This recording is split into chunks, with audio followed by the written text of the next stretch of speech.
हाँ जी, नमस्कार फ्रेंड। सुधार एजुकेटर के इस यूट्यूब प्लेटफॉर्म पर एक बार फिर से मैं आपका हार्दिक स्वागत करता हूँ, हार्दिक अभिनंदन करता हूँ। मेरा नाम है विक्रम सुथार और हाँ, एचएससीसी सीईटी के लिए जो मैंने मॉक टेस्ट की जो सीरीज़ जो है वो स्टार्ट की है, उसका ये मॉक टेस्ट 5 है, जिसका सोल्यूशन मैं आज आपको देने वाला हूँ। अगर आपको इसकी पीडीएफ चाहिए तो आप मेरे टेलीग्राम चैनल के ऊपर ज्वाइन कर सकते हैं। वहाँ पर मैं इसे अपलोड कर देता हूँ। टेलीग्राम चैनल आपको सिंपली टेलीग्राम के अंदर सुधार एजुकेटर जो है टाइप करना है इस तरह से बड़े अक्षरों में, तो आपको ये मेरा लोगो दिखाई दे जाएगा। वो मैंने डीपी के ऊपर लगा रखा है। आपको वो चैनल सिंपली ज्वाइन करना है। हर संडे को आपको फुल मॉक जो मिलेगा वो फुल मॉक मिलेगा और बाकी डेली आपको इस तरह के 2020 क्वेश्चन मिलते रहेंगे। आगे मैं कोशिश कर रहा हूँ कि एक वीक के अंदर आपको 2 फ्री मॉक टेस्ट जो है वो प्रोवाइड करवाए जाए। मैं ट्राई कर रहा हूँ कि जो डाटा टाइपिस्ट है उसका कोई मुझे मिल जाए ताकि जो पेपर है मैं बना पाऊँ। ठीक है, चलिए आज ज़्यादा समय न लेते हुए हम स्टार्ट करते हैं। सबसे पहला क्वेश्चन जो कि कंप्यूटर का है और मोस्ट इम्पोर्टेंट क्वेश्चन है। इसके अंदर 5 क्वेश्चन आप इसे मान के चल सकते हैं, क्योंकि इनकी जो फुल फॉर्म है वो भी मोस्ट इम्पोर्टेंट है। चलिए, पहला है, डैशपोर्ट विशेष प्रकार के संगीत वाद्य यंत्रों को ध्वनि कार्ड से जोड़ता है। ठीक है, MIDI, CPU, USB, बस या OCR। सबसे पहले इनकी फुल फॉर्म मैं आपको दिखा लेता हूँ। OCR की होती है ऑप्टिकल कैरेक्टर रिकॉग्नाइजेशन।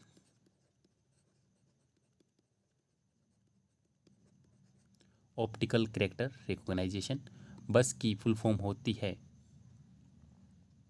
सॉरी एक बार रुकिए, USB की यूनिवर्सल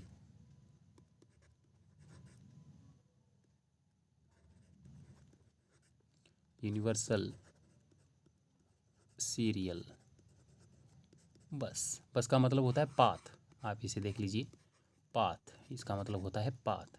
CPU का होता है जी सेंट्रल प्रोसेसिंग यूनिट।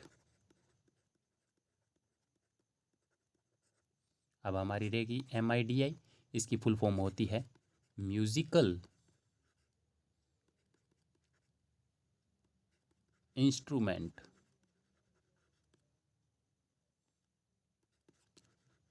डी का एक बार चेक कर लीजिएगा, डेवलपमेंट इंटरफेस। डी का एक बार चेक कीजिएगा प्लीज़, मुझे थोड़ी इसमें गलती नज़र आ रही है। एक बार आप प्लीज़ चेक कर लीजिएगा, अगर गलती हो तो कमेंट बॉक्स में कमेंट कर दीजिएगा। तो इसका आंसर है ए। ठीक है, MIDI। म्यूजिकल इंस्ट्रूमेंट को कनेक्ट करने के लिए हम MIDI केबल का इस्तेमाल जो है वो करते हैं। चलिए नेक्स्ट क्वेश्चन की ओर रुक कर लेते हैं। माफ़ कीजिएगा, मैं इसे चलाना धीरे धीरे सीख रहा हूँ। जो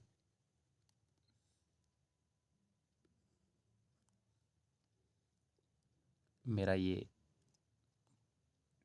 पेन है ये काफ़ी तेज़ी से काम करता है, जिसकी वजह से अप एंड डाउन हो रहा है। रिलेशनल डेटाबेस में एक फील्ड क्या है? ये भी कंप्यूटर का एक क्वेश्चन है जो कि ज़्यादातर पूछा जाता है। फील्ड, ट्यूपल, ये सब पूछे जाते हैं। फील्ड क्या है, ट्यूपल का है। तो लेवल, सूचना की तालिका, संबंधित रिकॉर्ड का समूह या जानकारी की श्रेणी या इनमें से कोई नहीं। देखो मैंने किसी में 4 ऑप्शन दिए हैं, किसी में 5 ऑप्शन दिए हैं, क्योंकि अभी तक HSSC ने क्लियर नहीं किया है कि जो 5वां ऑप्शन है वो डालेंगे या नहीं डालेंगे। इसीलिए मैं दोनों टाइप के क्वेश्चन जो है आपको प्रोवाइड करता रहता हूँ, ताकि आप इसके यूज टू हो जाएं। होप सो आपको मेरी बात समझ में आ रही होगी। तो इसका आंसर है जी जानकारी की श्रेणी, रिलेशनल डाटाबेस। ठीक है, चलिए नेक्स्ट। हडल ग्लोबल 2022 के दौरान प्रौद्योगिकी प्रमुख गूगल ने के साथ आयोजित किया गया जो स्टार्टअप को सक्षम करेगा, ये किस राज्य ने आयोजित किया था? तो ये करंट अफेयर का क्वेश्चन है। करंट अफेयर का काफ़ी अच्छा क्वेश्चन है। तो ये केरल राज्य ने जो है किया था स्टार्ट गूगल के साथ मिलके। आप इसे याद रखेंगे। चलिए नेक्स्ट क्वेश्चन की ओर देख लेते हैं। मैं अभी इसे धीरे धीरे स्क्रॉल कर रहा हूँ, धीरे धीरे इसके यूज टू मैं भी हो जाऊँगा। हाँ जी, नेक्स्ट है निम्नलिखित में से भारतीय संविधान के अनुच्छेद 368 भाग, माफ कीजिएगा,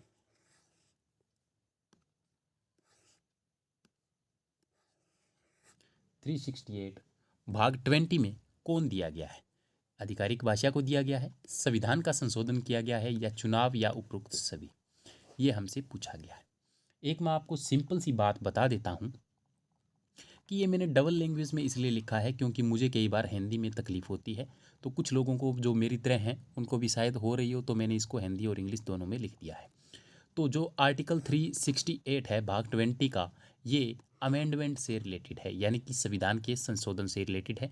तो आप इसको नोट करके रख लें, मोस्ट इंपॉर्टेंट क्वेश्चन है।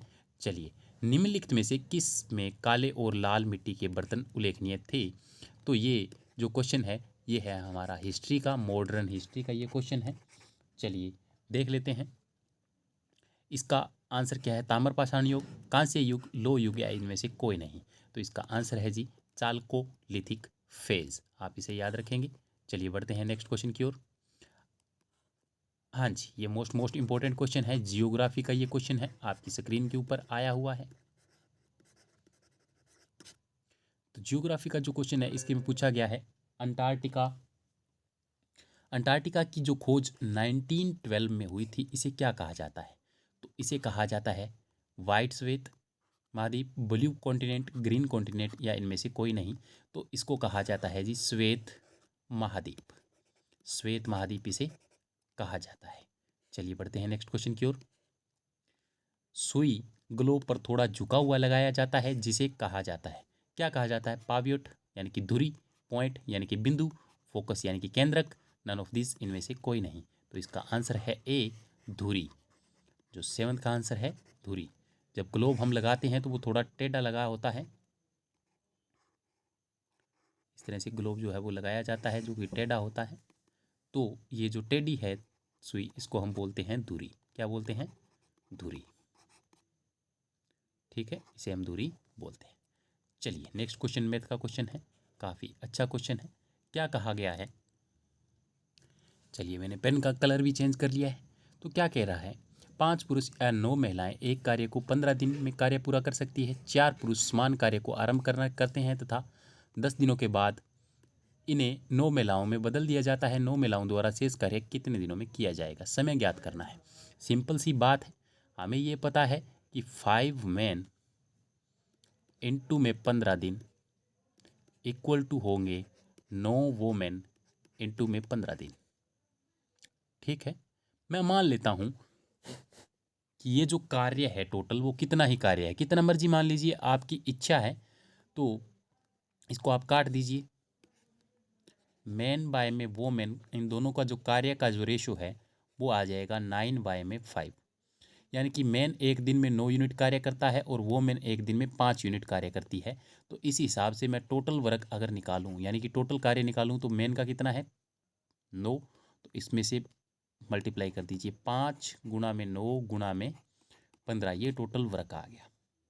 ठीक है, चलिए अब क्या कहा गया है? 4 पुरुष समान कार्य पर करना प्रारंभ करते हैं, यानी कि 4 बंदे अगर काम करना प्रारंभ करते हैं और 10 दिन तक कार्य करते हैं। कौन? आदमी।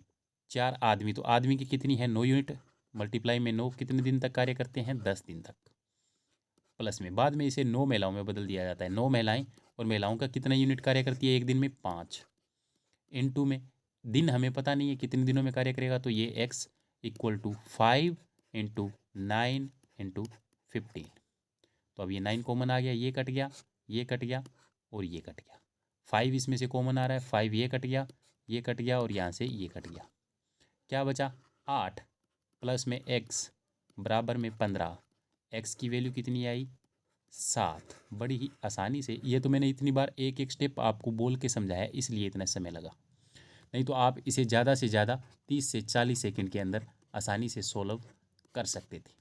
मेरे तरीके अगर आपको पसंद आ रहे हों तो कमेंट ज़रूर कीजिएगा, मैथ की क्लास आपके लिए स्टार्ट जो है वो कर दी जाएगी। चलिए बढ़ते हैं नेक्स्ट क्वेश्चन की ओर।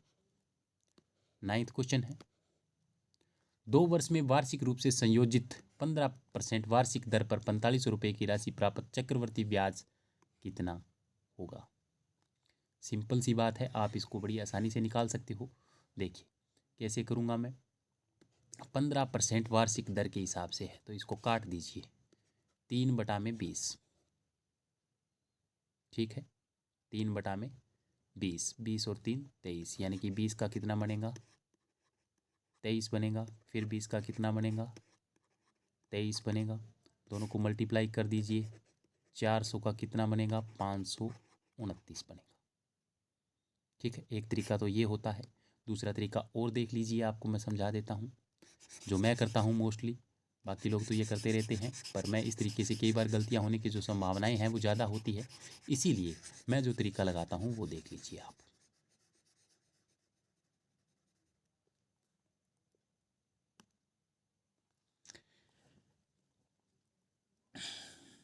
पैंतालीस सौ, इसके ऊपर 15/100 कर दिया मैंने, ये 100 से 100 कट गया, 15 5 75 का 5 7 आ गया, 15 चौका 60 और 60। फर्स्ट ईयर का कितना बन गया, 675।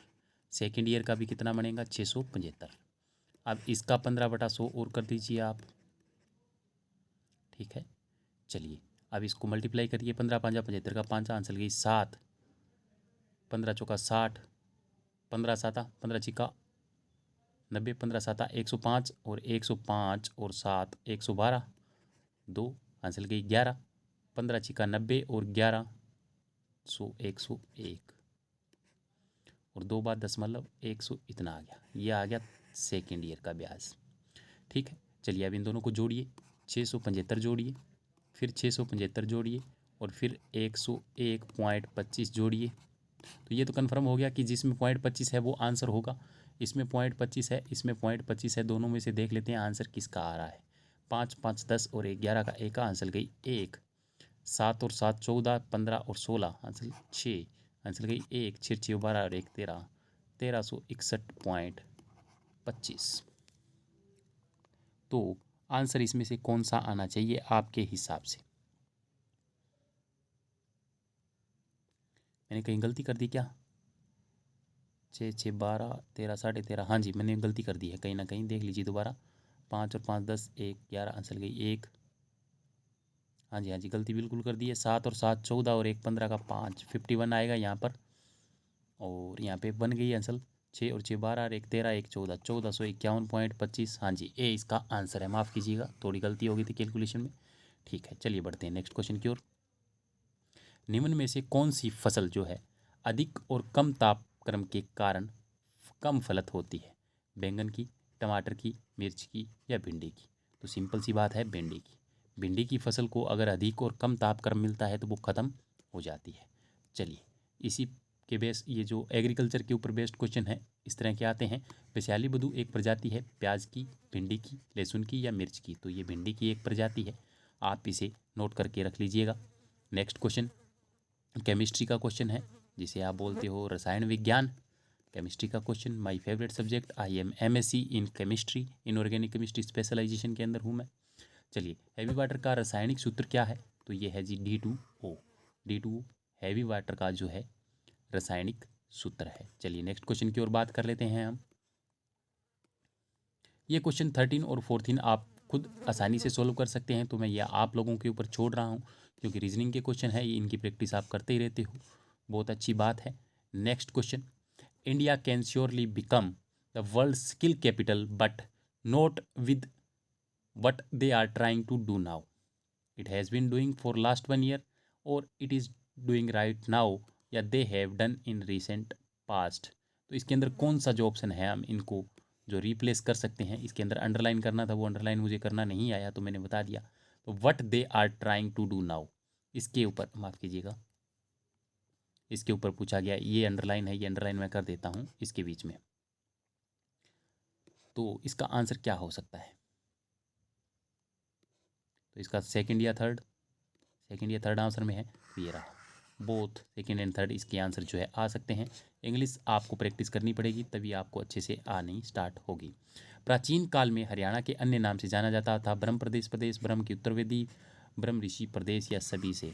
ये हरियाणा जीके का क्वेश्चन है, आपके लिए मैं छोड़ रहा हूँ। आप मुझे ज़रूर कमेंट बॉक्स में कमेंट करके बताइएगा, क्योंकि एक पूरी की पूरी वीडियो जो है प्राचीन काल में हरियाणा के नाम पर बनी गई है, आप उसे एक बार ज़रूर देखिएगा। हरियाणा में कितने उपमंडल हैं, हरियाणा जी के भी क्वेश्चन आप खुद करेंगे क्योंकि बड़ी आसान है।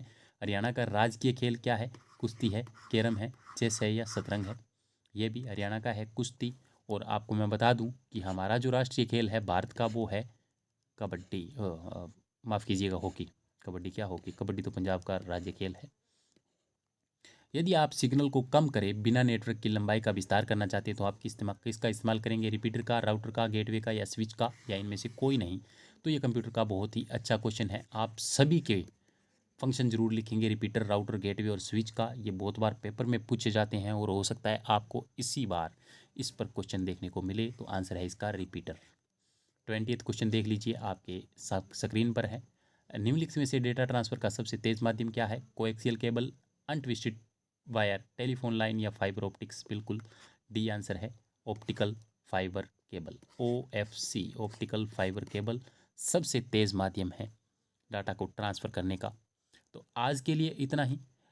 आपको एक न्यू मॉक टेस्ट जरूर मिल जाएगा, हर रोज़ आप इसको सॉल्व करते रहिए ताकि आपकी जो प्रैक्टिस है वो होती रहे। आज के लिए इतना ही, मिलेंगे नेक्स्ट वीडियो में। स्वस्थ रहें, सुरक्षित रहें। जय हिंद, जय भारत।